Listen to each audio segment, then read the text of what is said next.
जय यीशु। अरे थोड़ा जोर से बोल दो मेरी तसल्ली के लिए। जय यीशु। चलो, बहुत अच्छा लग रहा है। यहाँ आके मुझे बहुत घमंड होता है प्रभु में। सुबह तेलुगु में बोला, अंग्रेजी में बोला, अब हिंदी में बोल रहे हैं। सो प्रेज गॉड कि परमेश्वर हमें अवसर देता है उसकी महिमा करने के लिए, अलग अलग भाषा में, अलग अलग रीति से, अलग अलग तरीक़ों से, लेकिन हम एक प्रभु के पास आए हैं और उसी की महिमा करते हैं। चाहे कोई भी भाषा हो, कोई भी लोग हों, हम सब प्रभु को मानने वाले, प्रभु को जानने वाले लोग हैं।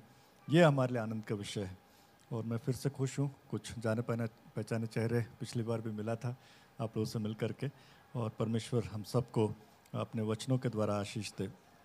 आज हमारे मनन के लिए और हमारे लिए जो रोटी है परमेश्वर ने हमें दो दिया है, वो ये है। हम पाते हैं उसे यूहन्ना रचित सुसमाचार में, उसके 6वें अध्याय में, चैप्टर 6, जॉन चैप्टर 6, और उसका 22 से लेके 34 आयत के बीच में। John chapter 6 verse 22 to 34। यूहन्ना उसका 6वां अध्याय, उसका 22 से लेके 34 आयत के बीच में। I will read it for you. आपके लिए पढ़ता हूँ मैं। दूसरे दिन उस भीड़ ने जो झील के पार खड़ी थी यह देखा कि यहाँ एक को छोड़ और कोई नाव ना थी, और यीशु अपने चेलों के साथ उस नाव पर नहीं चढ़ा था, परंतु केवल उसके चेले ही गए थे। तब अन्य नावें तिबरियास से उस जगह के निकट आई जहाँ उन्होंने प्रभु के धन्यवाद करने के बाद रोटी खाई थी। इसलिए जब भीड़ ने देखा कि यहाँ ना यीशु है और ना उसके चेले, तो वे भी नाव पर चढ़ के यीशु को ढूंढते हुए कफरनहूम को पहुँचे। झील के पार जब वे उससे मिले तो कहा, हे रबी, तू यहाँ कब आया?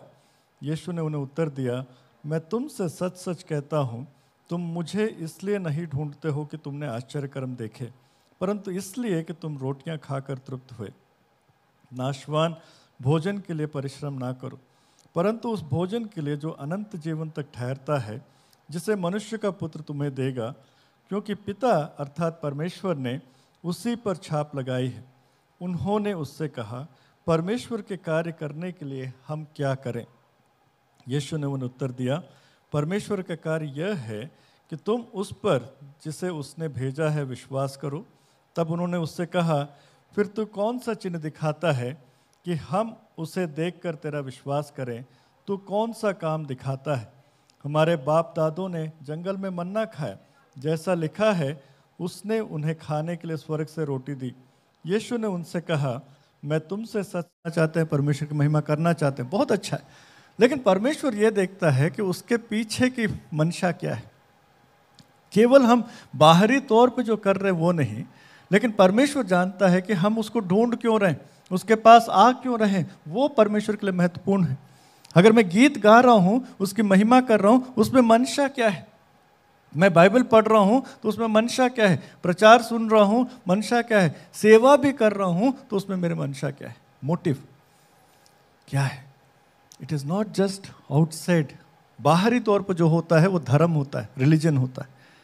मसीही लोग भी रिलीजन को फॉलो कर सकते हैं, हम लोग भी एक धर्म का पालन कर सकते हैं, हम लोग भी कुछ सिद्धांतों का पालन कर सकते हैं, और हमारा रिश्ता जैसे प्रभु के साथ होना है शायद वैसा नहीं है।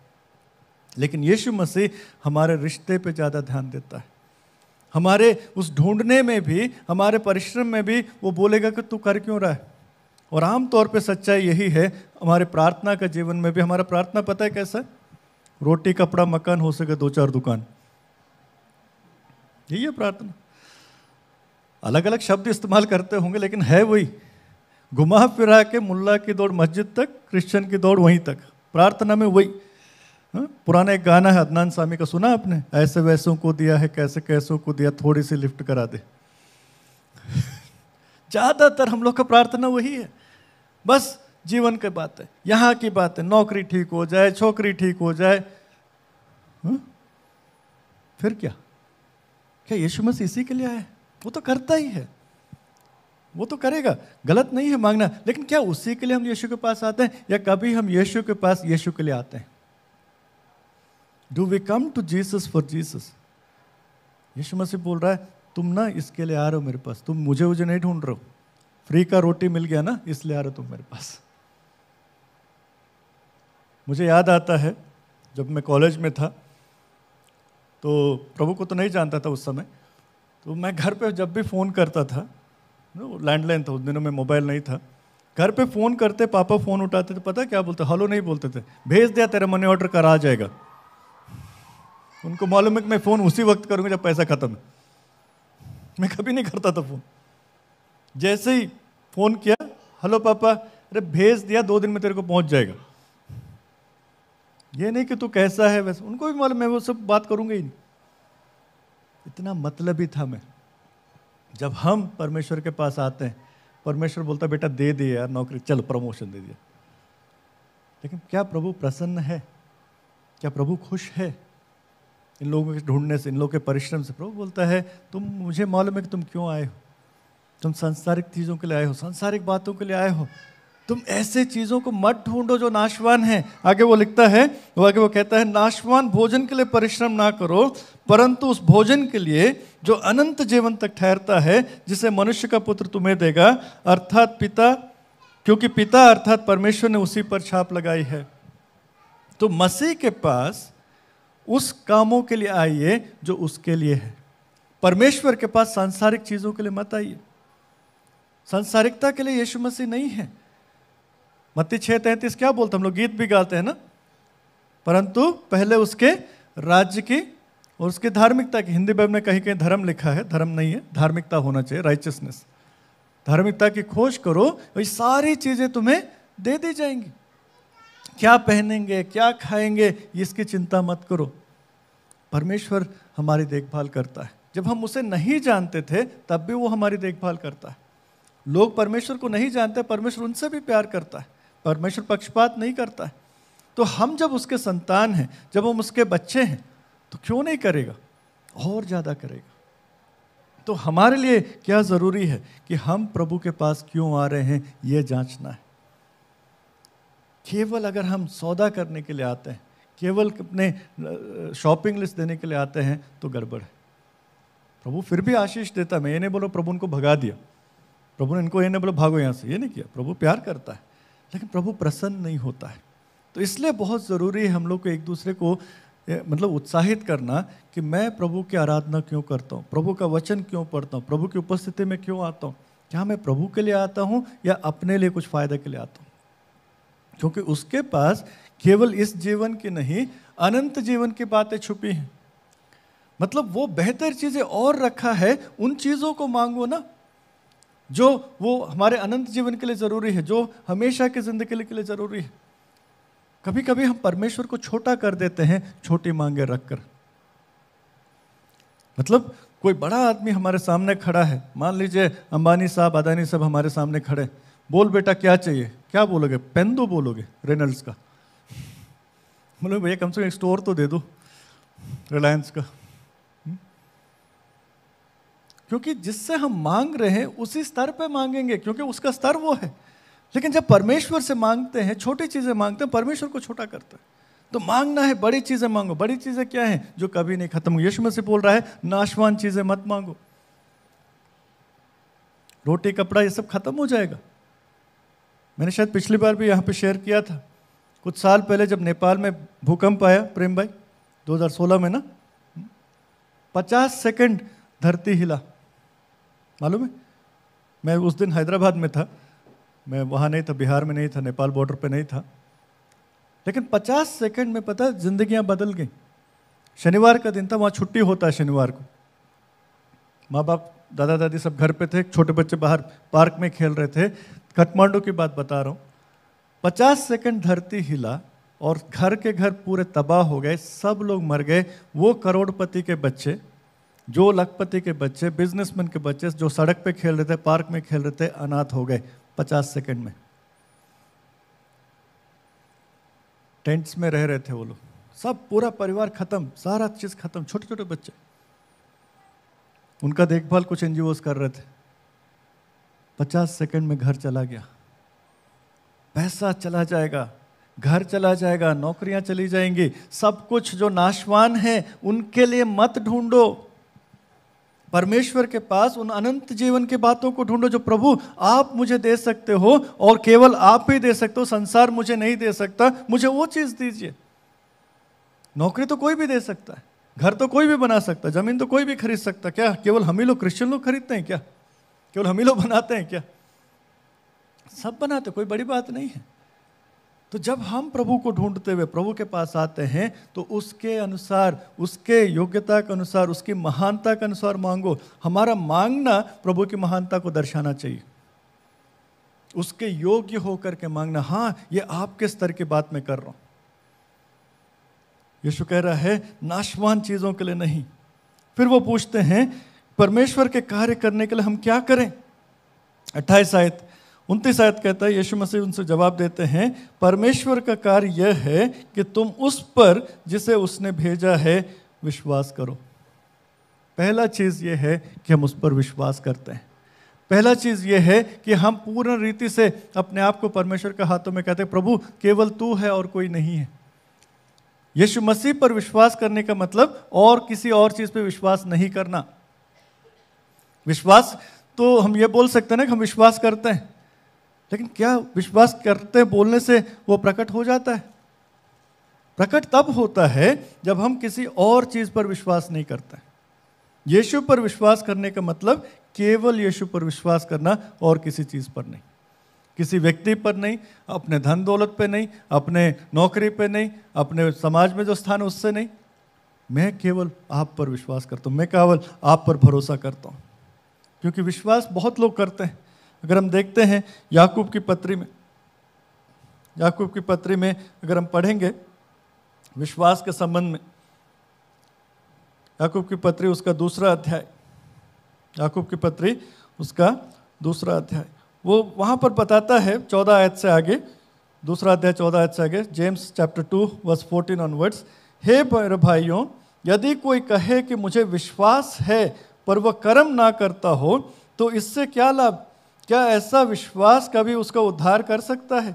यदि कोई भाई या बहन नंगे उघाड़े हों और उन्हें प्रतिदिन भोजन की घटी हो और तुम में से कोई उनसे कहे कुशल से जाओ, तुम गर्म रहो, तृप्त रहो, पर जो वस्तुएं देह के लिए आवश्यक है वो उन्हें ना दे तो क्या लाभ?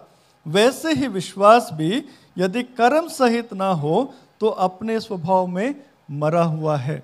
याकूब की पत्री दूसरा अध्याय 14 से 17 आयत कह रहा है अगर तुम्हारा विश्वास कर्म सहित ना हो।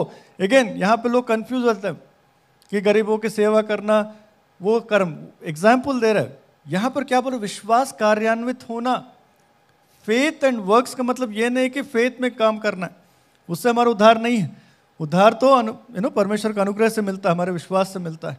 लेकिन एग्जाम्पल याकूब क्या बोल रहा है यहां पर, जैसे किसी को भूख लग रहा है तो उसे भोजन देना जरूरी है, किसी के पास कपड़ा नहीं तो उसको कपड़ा देना जरूर, वैसे ही तुम्हारा विश्वास का प्रकटीकरण इससे होगा कि वो विश्वास तुम्हारे जीवन में कार्यान्वित होगा। मैं अपने जीवन में उन बातों को दर्शाता हूं कि मैं विश्वास केवल यीशु पे करता हूं, किसी और चीज पे नहीं। वो विश्वास कार्यान्वित होना, faith at work, not faith and works. Faith and works नहीं है, वो फेथ एट वर्क है कि मेरा विश्वास मेरे जीवन में कार्य कर रहा है। मतलब मैं हर विषय में यीशु मसीह पर विश्वास करता हूं, यीशु मसीह पर भरोसा करता हूं और किसी और चीज पे मैं भरोसा नहीं करता हूं। अगर वो नहीं है तो मेरा विश्वास मरा हुआ, dead faith.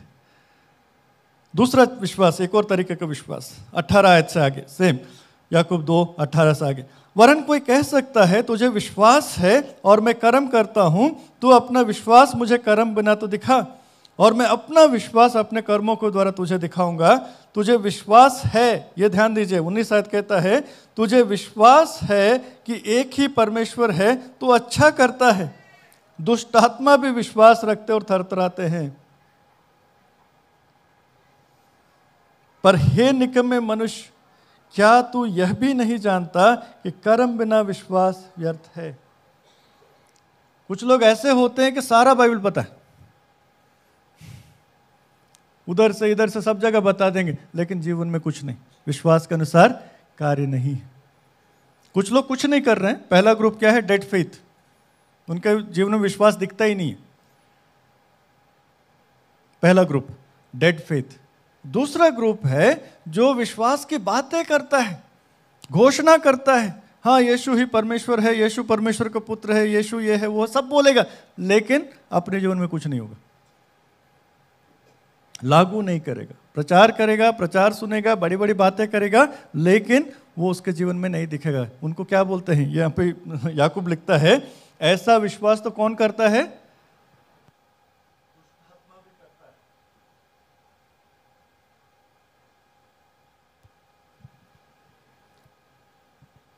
Demonic faith, dead faith and demonic.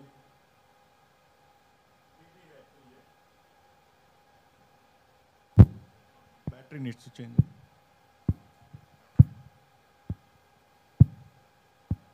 तो केवल कहना कि मैं विश्वास करता हूं काफी है क्या? और बाइबल को जानकारी रखना काफी है क्या?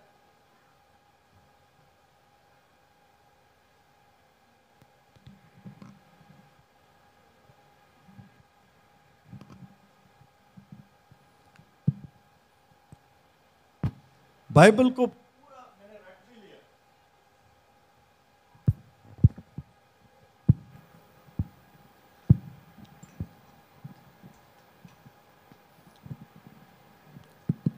मैंने पूरा बाइबल रट्टा मार लिया, सारा बाइबल मुझे आता है, वो काफी है क्या? नहीं। अगर वो वचन मेरे जीवन में नहीं काम कर रहा है, बाइबल के बारे में जानना काफी नहीं है, जितना जान रहे हैं उसको मानना, उसके अनुसार चलना जरूरी है, क्योंकि जानकारी दुष्ट आत्मा के पास भी है। यीशु मसीह को आज मैं सुबह भी याद कर रहा था, मत्ती रचित सुसमाचार में 4 अध्याय में जब शैतान ने यीशु मसीह की परीक्षा ली, क्या कर रहा था? वो बाइबल से बता रहे थे यीशु मसीह को, लिखा है, लिखा है, लिखा है। सोचो उसकी हिम्मत, यीशु मसीह को जो स्वयं वचन है उसको बोल रहा है, लिखा है तू ऐसा कर, लिखा है वैसा कर। तो बाइबल की जानकारी शैतान को भी है, लेकिन अगर वो वचन आपके मेरे जीवन में कार्य नहीं किया तो वो विश्वास बेकार है, वो शैतानी विश्वास है। वचन कर, मैं नहीं बोल रहा, दुष्ट आत्मा भी ऐसे विश्वास करते हैं, ऐसे विश्वास का कोई मतलब नहीं है। वचन जो लिखा गया है, वचन जो हमको दिया गया है, उसको मानने के लिए दिया गया है, उसको अपने जीवन में कार्यान्वित होने के लिए लिखा गया। और तीसरा विश्वास, तीसरा तरह का विश्वास आगे हम पढ़ते हैं 21 आयत में, याकूब 2 उसका 21 आयत में, जब हमारे पिता अब्राहम ने अपने पुत्र इसहाक को वेदी पर चढ़ाया तो क्या वह कर्मों से धार्मिक ना ठहरा था? अतः तूने देख लिया कि विश्वास ने उसके कामों के साथ मिलकर प्रभाव डाला है और कर्मों से विश्वास सिद्ध हुआ। और पवित्र शास्त्र का यह वचन पूरा हुआ, अब्राहम ने परमेश्वर का विश्वास किया और यह उसके लिए धार्मिकता गिना गया। फिर भी हिंदी बाइबल में धर्म लिखा है, धार्मिकता बोलना चाहिए। और वह परमेश्वर का मित्र कहलाया। इस प्रकार तुमने देख लिया कि मनुष्य केवल विश्वास से ही नहीं वरन कर्मों से भी धर्मी ठहरता है। वैसे ही राहाब वेश्या भी, जब उसने दूतों को अपने घर में उतारा और दूसरे मार्ग से विदा किया, तो क्या कर्मों से धार्मिक ना ठहरी? अतः जैसे देह आत्मा बिना मरी हुई है, वैसा ही विश्वास भी कर्म बिना मरा हुआ है। तो मेरा विश्वास मेरे जीवन शैली में दिखना चाहिए। आपका विश्वास आपके रहन सहन में, आपके बोलचाल में, आपके डेली कामों में, केवल यहां नहीं, जब बाइबल खोलते तब नहीं, 24 घंटा हमारा विश्वास दिखना चाहिए। हर बात में मेरा विश्वास दिखना चाहिए, तब वो विश्वास जीवित है, जिसको हम इंग्लिश में बोलेंगे डिवाइन फेथ, जो परमेश्वर की ओर से जो मिला हुआ फेथ है, परमेश्वर के द्वारा संचालित फेथ है। परमेश्वर चाहते हैं कि हम अपने विश्वास को देखें, क्यों हम विश्वास करते हैं, पहली बात। और जब हम विश्वास करते हैं तो उसका असर मेरे पे क्या हुआ है, क्या मेरा जीवन बदला है, क्या मेरा प्रार्थना करने का तरीका बदला है, मेरा समझ बदला है, मेरा सोच बदला है, मेरे रिश्ते बदले हैं। अगर वो परिवर्तन नहीं हुआ तो विश्वास तो मरा हुआ है। या मैं सब कुछ बोल दूं लेकिन वो विश्वास के अनुसार ना काम करूं, वो तो शैतानी विश्वास है, दुष्टात्मा वाला विश्वास है। जानकारी रखना और उसके अनुसार नहीं चलना, क्योंकि वचन हमें दिया गया है कि हम उसको माने। व्यवस्था विवरण में उसका 29 का 29 क्या बोलता है? व्यवस्था विवरण उसका 29 का 29, ड्यूटरोनॉमी 29:29, गुप्त बातें हमारे परमेश्वर यहोवा के वश में है, परंतु जो प्रकट की गई हैं वे सदा के लिए हमारे और हमारे वंश के वश में रहेंगी, इसलिए कि इस व्यवस्था की सब बातें पूरी की जाएं। बाइबल में कई सारी चीज़ें कई बार हमें समझ में नहीं आती, कोई बात नहीं, लेकिन जो समझ में आ गया, जो बातें परमेश्वर हमसे कह रहे हैं और हमको समझ में आ गया, वो किसके लिए है? जो बातें प्रकट की गई हैं वे सदा के लिए हमारे और हमारे वंश के वश में रहेंगी, इसलिए कि व्यवस्था की सब बातें पूरी की जाएं। वो केवल जानकारी के लिए परमेश्वर ने नहीं दिया, जो उसने कहा है वो पूरा हो इसके लिए दिया। अगर मुझे समझ में आ गया, फॉर एग्जाम्पल प्रभु ने कहा अपने पड़ोसियों से अपने समान प्रेम रखो, समझ में आ गया? सबको करते हैं। मैंने शायद पिछली बार बताया था, छत्तीसगढ़ में एक परिवार है, प्रभु के लोग हैं, अच्छे लोग हैं, लेकिन पति पत्नी हमेशा झगड़ा। दोनों मिलके आते थे काउंसलिंग के लिए, जब भी मैं उधर जाऊं वो मिलने आते थे, भैया बताइए, इनको समझाइए, इनको समझाइए। दोनों आपस में लड़ते थे, मेरे सामने लड़ते थे। अभी भी साथ में है, प्रभु का धन्यवाद हो। तो मैंने उनको एक दिन समझाया, अगर आप अपने पति को, अपनी पत्नी को पति और पत्नी के रूप में नहीं देख सकते तो कम से कम पड़ोसी की तरह देखिए।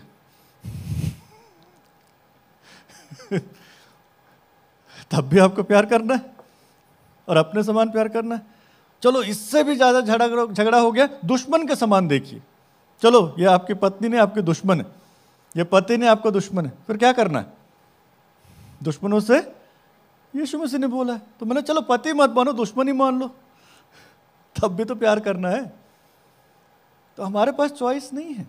तो अगर हम सचमुच में परमेश्वर के वचनों को मानते हैं और परमेश्वर को जानते हैं, तो हम क्या करेंगे? उन वचनों के अनुसार जीना शुरू करेंगे। मेरा विश्वास का घोषणा ये नहीं है कि मैं चिल्ला चिल्ला के बोलता हूँ यीशु मेरा प्रभु है।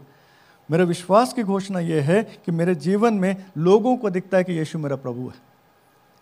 लोग समझ पाएंगे कि यार ये झूठ नहीं बोलता, ये दारू नहीं पीता, ये खैनी नहीं खाता, ये गाली नहीं बकता, ये इज्जत से पेश आता अपने पत्नी से, अपने बच्चों से। क्या फर्क है? ऐसे क्यों? पत्नी से इज्जत से क्यों पेश आना पता है? शादीशुदा सब हैं यहाँ पे? सब लोग शादीशुदा हैं? कोई जवान जो शादीशुदा नहीं है? खास करके बॉयज अनमैरिड। मैं हमेशा जवान लड़कों को खास करके जब प्री मैरिटल काउंसलिंग करता हूँ तो उनको बोलता हूँ, बेटा एक बात समझ ले, परमेश्वर तेरा पिता है ना, थियोलॉजी नहीं है, ज़्यादा सीरियसली मत लेना, थोड़ा हल्के में लेना इसको, ठीक है? परमेश्वर तुम्हारा ससुर भी है। बोलते ये कैसे? तेरी होने वाली बीवी जो है वो भी परमेश्वर की बेटी है, तब तुम्हारा ससुर हुआ कौन? अब चिल्ला बीवी पे, किससे पंगा ले रहा समझ ले। थियोलॉजी नहीं है, फादर इन लॉ नहीं है, फादर ही है हमारा, लेकिन समझो कि हम क्यों इज्जत देते हैं? क्योंकि हम दूसरे व्यक्ति को उसी समान देखते हैं। परमेश्वर उनको देखता है। परमेश्वर मेरी पत्नी को किस नजर से देखता है? वो मेरी बेटी है, तो इसलिए मैं अपनी पत्नी के ऊपर हाथ नहीं उठा सकता, इसलिए मैं पत्नी को गाली नहीं दे सकता, इसलिए मैं पत्नी को नीची नजर से नहीं देख सकता, क्योंकि वो परमेश्वर की बेटी है। वो मेरा विश्वास का प्रकटीकरण है। ये नहीं कि चर्च में बड़ा कोट पहन के, सूट पहन के, हीरो बन के शादी कर लिया, वो बेकार है। अगर मेरा व्यवहार मेरे पत्नी के साथ मेरे घर में सही नहीं है वचन के अनुसार, तो क्या विश्वास है? पति पत्नी के संबंध के बारे में बाइबल ने क्या बोला? हे पतियों, अपने अपनी पत्नी से कैसे प्रेम रखो, जैसे मसीह ने कलीसिया से प्रेम रखा। मसीह ने कलीसिया के लिए क्या किया? अपना जान दे दिया, सब कुछ निछावर किया। तो लोग आके जब मेरे को बोलते हैं, इनफैक्ट कई बार शादी के प्रचार में यही होता है, हे पत्नियों तुम अपने अपने पति का अधीन, पतियों के अधीन रहो, ये सिखाते ना, बाइबल बोलता है। लेकिन मैं उनको एक ही चीज बोलता हूं कि पहले किसने काम किया? यीशु ने काम किया, कलीसिया ने काम किया, यीशु ने। तो अगर तुम्हें एक ऐसी पत्नी चाहिए, लड़कों को यही बोलता हूं, अगर तुम्हें ऐसी पत्नी चाहिए तुम्हारे अधीनता में रहे, तो यीशु जैसा प्यार तो कर। वो तो होता नहीं है। तुम पहले अपना काम तो करो। वहां पे तुमको नहीं बोला, पतियों अपनी पत्नी को बोलो कि तुम्हारा अधीनता में रहे, वो पत्नियों को सीधा बोल रहे, वो उनकी मर्जी, ना अधीनता में रहे तो प्रभु उनसे जवाब लेगा। लेकिन पति के लिए क्या बोला है, मैं करता हूं क्या? अगर प्रेम भाई को चाहिए कि बहन अधीनता में रहती है बेचारी, अच्छी है वो, लेकिन जिम्मेदारी इनकी है। मेरी पत्नी मेरे अधीनता में रहना मैं सोचता हूं तो प्रभु बोलते तो तुम्हारी जिम्मेदारी नहीं है, वो मेरे और उसके बीच में, तुम अपना काम करो। क्योंकि मुझे पति होने का जो आदेश मिला है वो निभाना है, पत्नी का आदेश पत्नी को मिला, मुझे थोड़ी मिला। वो नहीं मानेगी प्रभु का, वो जाने। लेकिन क्या पहला कदम मैं करता हूं घर में, लीडर होने के नाते, अगुवा हूं ना, घर का मुखिया बोलता हूं, क्या काय का मुखिया। कुछ घरों में तो पापा आने से ऐसा लगता है कि शेर आ गया। हमारे घरों में शायद नहीं होता होगा, लेकिन कुछ घरों में डर लगता है, जैसे आदमी घर में घुसा शेर आ गया। बीवी धुला हुआ बर्तन दोबारा धो रही है, इस नालायक के सामने जाएंगे नहीं, चिल्लाएगा, दुनिया का टेंशन यहाँ निकालेगा। बाहर तो सबसे गाली खा के और कहीं गाली सुना नहीं सकते, यहाँ सुनाएगा।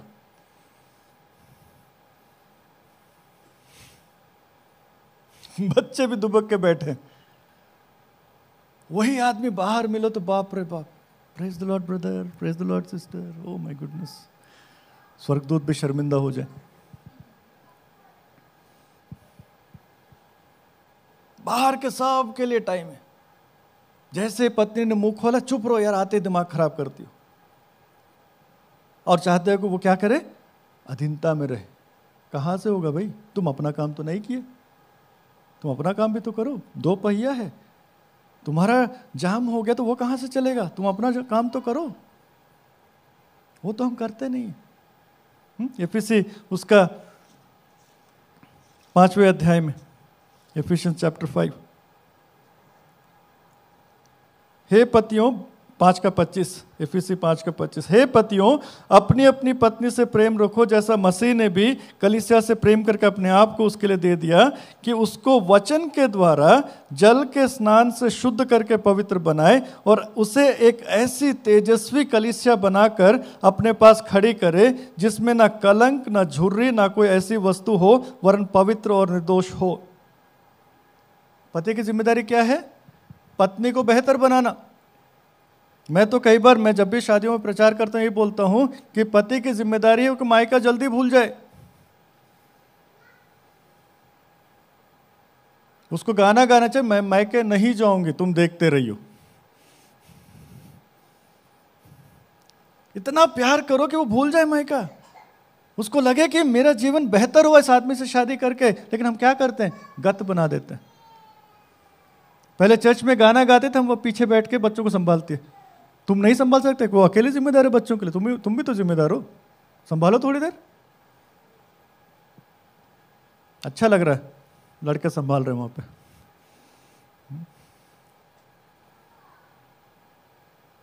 क्या मेरा विश्वास मेरे परिवार में, मेरे व्यक्तिगत जीवन में दिखता है? महिलाओं के लिए भी वही है, तुम अपने अपने पतियों के अधीन रहो। 4 पैसा क्या कमाया, अगर हस्बैंड का जॉब चला गया तो उसको नौकर की तरह देखते हैं। क्या तुम्हारा रिश्ता नौकरी से जुड़ा हुआ है, तुम्हारे पैसे से जुड़ा हुआ है? तुम अगर 2000 5000 एक्स्ट्रा कमा रहे तो उसको दबाओगी? परमेश्वर का वचन क्या बोलता है? परमेश्वर ने दिया ना, जिसको जो स्थान देना है मेरे विश्वास में दिखना है। हम ना दुनियावी शिक्षाओं से, ना पैसों से, ना हमारे पदवी से।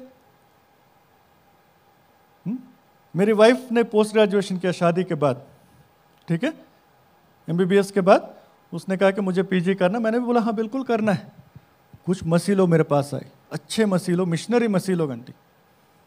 बोलते विजय तू पागल है, तेरी बीवी PG करेगी तू UG रहेगा, तू अंडर ग्रेजुएट वो पोस्ट ग्रेजुएट, तेरे से ज़्यादा कमाएगी। मैंने बोला क्या हो गया, घर में तो आएगा पैसा। उसे पढ़ना, मुझे पढ़ने का मन है, मैं जितना पढ़ लिया हो गया मेरा, खत्म, मुझे नहीं पढ़ना। उसको पढ़ना है, पढ़ना जरूरी है उसको, और चाहते हुए कि पढ़े, मैं उसको सपोर्ट करूंगा, मैं उसके साथ खड़ा रहूंगा। सैलरी ज्यादा कमाए, फिर कोई आके वो मेडिकल सुपरिटेंडेंट बन जाएगी, तू उसके अंडर में रहेगा। बीवी के बारे में आग लगाने वाले। मैंने बोला क्या हो गया, कोई दूसरा मेडिकल सुपरिटेंडेंट, अच्छा मेरी बीवी मेडिकल सुपरिटेंडेंट रहे। मुझे नहीं करना है, मुझे नहीं पढ़ना है, उसे पढ़ना है, वो चाहती है, परमेश्वर उसका इस्तेमाल करना चाहता है, मैं उसको बेहतर बनाने के लिए तैयार हूँ। कहीं से कोई सपोर्ट हमने नहीं लिया, किसी मिशन से मैं मेहनत किया, दिल्ली में हम मिल करके उसका पढ़ाई कराया, आज परमेश्वर की सेवा करती उसी पोस्ट ग्रेजुएशन की वजह से। 24 साल से हम लोग सेवा में। तो क्या हो गया, मेरी पत्नी है, मुझे घमंड होता है, वेरी हैप्पी अबाउट इट। वचन कह रहा है कलीसिया को वो निष्कलंक और पवित्र करके घमंड करता है। क्या मेरी पत्नी को मैंने इतना बेहतर कर दिया है मेरी शादी के बाद? अगर मैं वो करता हूं, वो ऑटोमेटिकली मेरे प्रति समर्पित रहेगी। और पत्नियों को भी ये समझना है, मुझे समर्पित रहना है, अधीनता में रहना है, दबाव में नहीं। ये जो समर्पण है, दबाव वाला समर्पण नहीं है, परमेश्वर के भय में समर्पण है। क्योंकि वचन क्या बोलता है 21 आयत में, उसी में इफिसी 6:21 में, मसीह के भय से एक दूसरे के अधीन रहो। पति पत्नी दोनों, कलीसिया में सबको एक दूसरे का अधीन रहना है, because we serve each other. यीशु मसीह बोल रहे हैं तुम मुझे ढूंढते रहो बेटा, लेकिन मुझे मालूम है तुम क्यों आए हो। क्या हम सचमुच में परमेश्वर के वचनों को इसलिए सुनते हैं कि उन वचनों का समझ जीवन बदले, या बस भाई रिचुअल है, 4 गाना गाओ, आधा घंटा मैसेज सुनो, बेनेडिक्शन लो, चले जाओ चंदा डाल के? That's not Bible. ये धर्म नहीं है, ये रिश्ता है। और वो रिश्ता दिखाएंगे अपने जीवन से। उन अविनाशी चीज़ों को हम ढूंढेंगे जहाँ पर हम कहते हैं कि प्रभु ये हमेशा रहेगा, मेरी गवाही हमेशा रहेगी, आपकी महिमा हमेशा रहेगी। मेरे रिश्ते जो मैंने अपने पत्नी से, अपने बच्चों से, अपने समाज में रखा है, वो हमेशा याद की जाएंगे। मेरा घर नहीं, मेरा बिल्डिंग नहीं। लोग भूल जाएंगे आपने उनको कौन सा खाना खिलाया, लेकिन आपने उनको कैसे महसूस कराया वो हमेशा याद रखेंगे। किस प्यार से आप गले लगे, किस प्यार से आप उनसे मिले, लोग वो याद रखते हैं। क्या आपका जीवन, मेरा जीवन वैसा है? क्या हम सच्ची रीति से परमेश्वर को जिस कारण से ढूंढना चाहिए उसी के लिए ढूंढ रहे हैं, या हम अभी भी कहीं ना कहीं स्वार्थ के अनुसार प्रभु के पास आ रहे हैं? आज के दोपहर में परमेश्वर एक ही सवाल करता है आपसे, मुझसे, why do you come to me? क्यों आते हो मेरे पास? क्या चाहते हो? तुम्हारे मांगने से पहले सब मैं दे देता हूँ भाई। क्यों मांग रहे हो ये चीज़ें जिनको मैं पहले से दे दिया हूँ? मैं अन्य जातियों को दे रहा हूँ, उनके लिए मत परेशान हो, लेकिन आओ मेरे पास, सही चीज़ों के लिए आओ, सही बातों को मांगो जिसमें मुझे भी देने में अच्छा लगे। अगर हम कुलुस्सियों की पत्री में हम देखते हैं 3 अध्याय में 1 से लेके 4 में, कुलुस्सी 3 अध्याय 1 से लेके 4, अतः जब तुम मसीह के कारण जिलाए गए तो स्वर्गीय वस्तुओं के खोज में रहो, जहां मसीह विद्यमान है और परमेश्वर के दाहिने ओर बैठा है। पृथ्वी पर की नहीं परंतु स्वर्गीय वस्तुओं पर ध्यान लगाओ, क्योंकि तुम तो मर गए और तुम्हारा जीवन मसीह के साथ परमेश्वर में छिपा हुआ है। जब मसीह जो हमारा जीवन है प्रकट होगा, तब तुम भी उसके साथ महिमा सहित प्रकट किए जाओगे।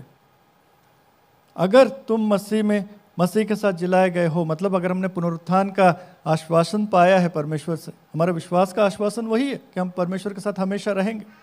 अगर हम उस नए जीवन को पाए हैं तो किसको खोजना है? स्वर्गीय वस्तुओं को। परमेश्वर से वो मांगो जो परमेश्वर प्रसन्न हो। स्वर्गीय वस्तुएं क्या है? क्या है स्वर्गीय वस्तुएं?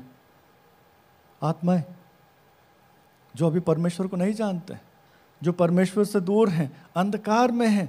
प्रभु से मांगिए कि प्रभु मुझे बोझ दीजिए मेरे इस काम वाली बाई के लिए जो मेरे साथ काम करे लेकिन आपको नहीं जानती। प्रभु मुझे बोझ दीजिए, ये जो भाई मुझे सब्जी बेचता है या आपको नहीं जानता है, मुझे अवसर दीजिए कि मुझको सुनाओ। ये स्वर्गीय चीज़ें हैं। वो आत्मा हमेशा के लिए बचेगा, वो व्यक्ति हमेशा के लिए परमेश्वर की उपस्थिति में जाएगा। ये स्वर्गीय बातें हैं। ये मांग करके देखो ना, उसके लिए बोझ मांगो ना, अवसर मांगो ना। वो कभी खत्म नहीं होगा ना अनंत जीवन। वो व्यक्ति परमेश्वर को पाएगा, वो अनंत काल के लिए परमेश्वर के साथ रहेगा। बाकी क्या मांगे, फीस मांगे, खत्म हो जाएगा, फिर अगले साल फिर से फीस भरना पड़ेगा, बढ़ा के पढ़ना पड़ेगा। वो चलता रहेगा ऐसे क्या कर लेंगे? इसलिए जब भी मांगो वो ऊंची चीजें मांगो जो परमेश्वर को भाए। मैं ये नहीं बोल रहा हूँ कि चीज़ों के लिए प्रार्थना मत करो, लेकिन ध्यान वहाँ पर, मतलब वचन यही बोल रहा है तुम्हारा क्या करना है, पृथ्वी पर के नहीं परंतु स्वर्गीय वस्तुओं पर ध्यान लगाओ। ठीक है, मांग सकते हैं, सर दर्द है, पेट दर्द है, फीस भरना है, शादी करना, मांग लो, लेकिन उस पर ध्यान मत लगाओ। मतलब उसी पे अड़े मत रहो, उसी पे टिके मत रहो, सारा विश्वास उसके ऊपर केंद्रित मत करो। बोल दो हो गया, ठीक है प्रभु देख लेगा, लेकिन और बोझ किन चीज़ों के लिए लाना है जो वास्तविकता में अनंत काल की है। So ask God to reveal, परमेश्वर से मांगिए कि वो आपको दिखाए कौन सी चीज़ें मांगना है, कौन सी चीज़ें परमेश्वर को भाती हैं। अंत में एक और आयत हम देखेंगे, परमेश्वर का वचन हमें साफ साफ बहुत सारी बातें सिखाते हैं, और यहाँ पर वो कहते हैं रोमियो की पत्री में 8वें अध्याय में 26 और 27 में, रोमन्स चैप्टर 8 वर्स 26 एंड 27, रोमी उसका 8 अध्याय 26 और 27। इसी रीति से आत्मा भी हमारी दुर्बलता में सहायता करता है, क्योंकि हम नहीं जानते कि प्रार्थना किस रीति से करना चाहिए, परंतु आत्मा आप ही ऐसे आहें भर भर कर जो बयां से बाहर है हमारे लिए विनती करता है, और मनों को जांचने वाला जानता है कि आत्मा की मनसा क्या है, क्योंकि वह पवित्र लोगों के लिए परमेश्वर की इच्छा के अनुसार विनती करता है। तो विनती करने के लिए भी परमेश्वर की जरूरत है हमें, प्रार्थना करने के लिए भी परमेश्वर, प्रभु से पूछना, प्रभु हम मांगे क्या वो तो बता दीजिए। आत्मा जो है आपको बताएगा कि ये मांगना है या ये नहीं मांगना है। जब वो हम उसके इच्छा के अनुसार आत्मा में होकर के मांगते हैं, प्रभु उसको ग्रहण करता है और देता है। क्यों नहीं देगा? क्योंकि वो हमारे मनों को जांचता है और वो हमारे विचारों को जांचता है, और कहता है कि ये जो मांग रहा है ना, इसका अनंत काल का एक परिप्रेक्ष्य है, सांसारिक चीज़ें नहीं, लेकिन ये स्वर्गीय चीज़ें मांग रहा है। तो क्यों ना हम अपने आप को फिर से जांचें, अपने विश्वास को जांचें। Why do we believe in Christ? हम यीशु पर विश्वास क्यों करते हैं? हम यीशु के पास आते क्यों हैं? क्या तात्कालिक चीज़ों के लिए आते हैं या हमेशा के लिए जो बातें हैं उसके लिए आते हैं? केवल तात्कालिक चीज़ों के लिए आना बंद करिए, उसके लिए आइए, लेकिन केवल उसी के लिए मत आइए। लेकिन परमेश्वर के पास आकर के कहिए, प्रभु हमारे मनों को, हमारे विचारों को और खोले, हम समझें कि आप क्या देखना चाहते हैं, आप क्या हमसे प्रार्थना करवाना चाहते हैं। आत्मा को समर्पित करिए। Let your faith be seen in your prayers also. आपका विश्वास आपके प्रार्थनाओं में भी दिखे, व्यक्तिगत जीवन में दिखे, आपके संबंधों में दिखे, उसको प्रैक्टिकल इसमें लाए। आइए हम प्रार्थना करें, परमेश्वर को धन्यवाद देते हुए अपने आप को फिर से परमेश्वर के हाथों में सौंपें। प्रेमी पिता परमेश्वर, हम धन्यवाद देते हैं इन सुंदर वचनों के लिए। राजाओं के राजा, प्रभुओं के प्रभु, सचमुच में राजा, लोग आपको ढूंढ रहे थे, लेकिन पिता आप उनके मनों को जांच रहे थे। लोग आपको पूछ रहे थे आप यहाँ कैसे आए, आप कब आए, लेकिन पिता आप उनके विचारों को समझ गए थे, और इसीलिए आपने उनसे कहा कि तुम मुझे नहीं मेरे आशीषों को ढूंढ रहे हो, तुम मेरे पास नहीं मेरे आशीषों के लिए आए हो। प्रभु काश कि हम आपके पास आपके लिए आए, और पिता जो आपको भाता है वैसे ही चीज़ें मांगें, और साथ साथ हमारे जीवनों को भी उस रीति से बदल सकें आपकी सहायता से, जिससे आप प्रसन्न हो। प्रभु सहायता करिए कि हमारा बदला हुआ जीवन आपको ग्रहण योग्य हो, आप हमसे संतुष्ट हो, आप हमसे प्रसन्न हो, ताकि पिता हम स्वर्गीय बातों को ढूंढें।